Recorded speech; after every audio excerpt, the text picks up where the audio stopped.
Hello friends, super सेलियाથી હું દીપા બટાકા વડાની એકદમ નવી એક રેસીપી બતાવું જે બનાવવા માટે અહીંયા લીલા મરચાં 2 સાધારણ તીખા સુધારી લીધા છે, લસણની કળીઓ 8-10 જેટલી, આદુનો ટુકડો લેવાનો છે, છાલ કાઢીને એને પણ આ રીતે કટ કરી લીધું છે, થોડા કોથમીર છે અને શિંગદાણાનો અધકચરો વાટેલો ભૂકો છે 2 ચમચી જેટલો।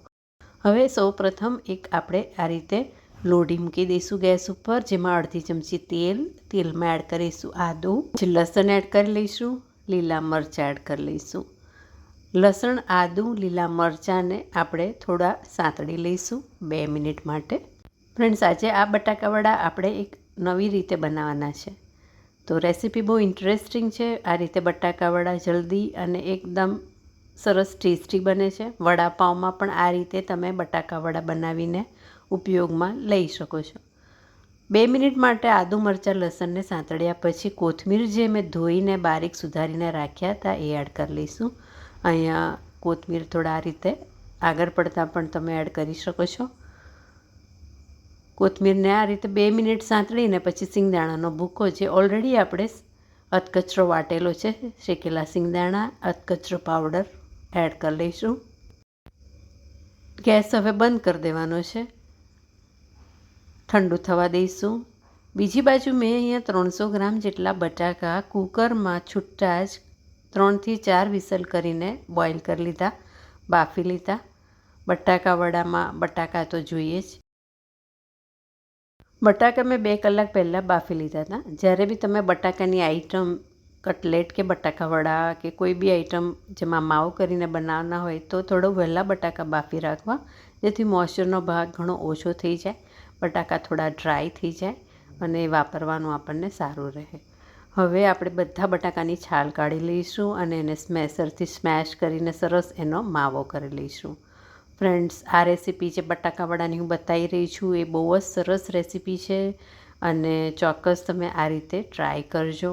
ઝટપટ બની જાય છે અને નવા ટેસ્ટમાં બટાકા વડા શરદ પૂનમના દિવસે, એટલે કે ગઈકાલે મેં બનાવ્યા હતા અને બધાના ઘરમાં બહુ જ ભાયા।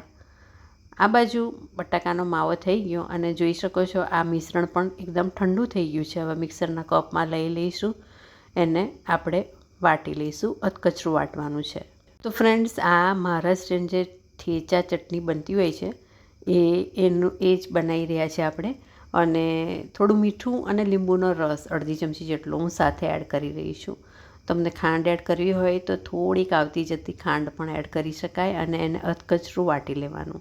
નોર્મલી ખલદસ્તામાં ઠેચા વાટીને બનતું હોય છે, ઠેચન એટલે કે ઠેચી વાટવું અને ખલદસ્તામાં જ એને વાટીને કરવાનું, પણ આપણે ટાઈમ આજે ઓછો હતો એટલે મેં મિક્સરમાં ઝટપટ એને અધકચરું વાટી લીધું અને એને મિક્સ કરી દીધું બટાકાનો માવો જે તૈયાર કરીને રાખ્યો હતો એમાં। બધા મસાલા થઈ ગયા છે, પણ મને થોડું મીઠું ઓછું લાગ્યું એટલે મેં એ એડ કર્યું અને થોડોક 2 ચપટી જેટલો ગરમ મસાલો બટાકા વડાને વધારે ટેસ્ટી બનાવવા માટે મેં એડ કર્યો, જે તમે નહીં એડ કરો તો બી ચાલે। બધું સરખી રીતે મિક્સ કરી હવે એક સરખા એના ગોળા વારી દેવાના છે। લીંબુના સાઈઝની આ રીતે ગોળી વારી દેવાની। તો બટાકા વડામાં આજે આપણે એક નવા ચેન્જ સાથે બનાવી રહ્યા છે અને જેનું ખીરું બનાવવાના છે એમાં પણ થોડુંક આપણે ચેન્જ કરીશું। બધા બોલ્સ તૈયાર કરી અને ખીરું બનાવવા માટે 3 મોટી ચમચી ભરીને મેં બેસન લીધું છે અને સાથે જ 3 ચમચી ભરીને ચોખાનો લોટ લેવાનો છે। અહીંયા બેસન અને ચોખાના લોટનું પ્રમાણ આપણે સરખું રાખીશું। ચોખાના લોટથી સરસ ક્રિસ્પી પડ બનશે અને ટેસ્ટમાં પણ થોડું જુદું લાગશે। 2 લોટ સરખા પ્રમાણમાં લઈ લેવાના અને પછી એમાં થોડું મીઠું એડ કરવાનું। 2 લોટ પહેલાં સરખી રીતે મિક્સ કરી લઈશું, પછી એમાં અડધી ચમચી જેટલું મીઠું એડ કરી લઈશું, પોણો ગ્લાસ જેટલું પાણી થોડું થોડું એડ કરતા જઈશું અને એનું ખીરું તૈયાર કરી લઈશું। બિલકુલ એમાં ગુટ્ટી ન રહે એનું ધ્યાન રાખીશું। પાણી એકસાથે એડ ન કરતાં થોડું થોડું એડ કરતા જઈશું અને ખીરું બનાવી દઈશું। થોડી હળદર અહીંયા 5 ચમચી જેટલી એડ કરી એટલે કલર સારો લાગે। તમે ઈચ્છો તો થોડુંક એમાં લાલ મરચુંનો પાવડર પણ એડ કરી શકો છો। થોડુંક હજુ પાતળું કરવું પડશે. ફ્લોઈંગ કન્સિસ્ટન્સી મિક્સરની આવે એ રીતે તૈયાર કરવાનું છે ખીરું. વધારે જાડું નહીં અને વધારે પાતળું નહીં. ચમચીથી ઉપરથી નીચે આ રીતે ડ્રોપ કરીએ તો આટલી એની થિકનેસ છે. બસ 2 ચમચી જેટલું હજી પાણી એડ કરીશ, હલાવી અને પ્રોપર આપણી જોઈએ એવું ખીરું તૈયાર થઈ જશે. જોઈ શકો છો આ રીતે આપણે ખીરું તૈયાર કરવાનું છે. બીજી બાજુ હવે બટાકા વડા તળવા માટે તાવડીમાં તેલ મૂકી દઈશું. તેલ થોડું ગરમ થાય એની રાહ જોઈશું. ખીરામાં આપણે તળતી વખતે 5 ચમચીથી ઓછો 2 ચૂટકી ભર જેટલો બેકિંગ સોડા એડ કરીશું. એની ઉપર 1 ચમચી જેટલું ગરમ તેલ લઈશું, એડ કરી અને હલાવી લઈશું. આમ કરવાથી સરસ જાળીદાર આપણા બટાકા વડાનું જે પડ હોય બને છે. હવે આપણે એક એક આ રીતે જે આપણે બોલ્સ તૈયાર કર્યા હતા એ ખીરામાં ચમચીથી જ આ રીતે કોટ કરી અને પછી એને ડીપ ફ્રાય કરી લઈશું.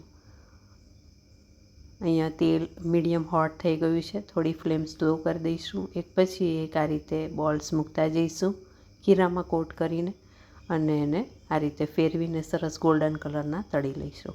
તો ફ્રેન્ડ્સ, રેસીપી બહુ જ સરસ છે. ચોક્કસથી આ રીતે ટ્રાય કરજો.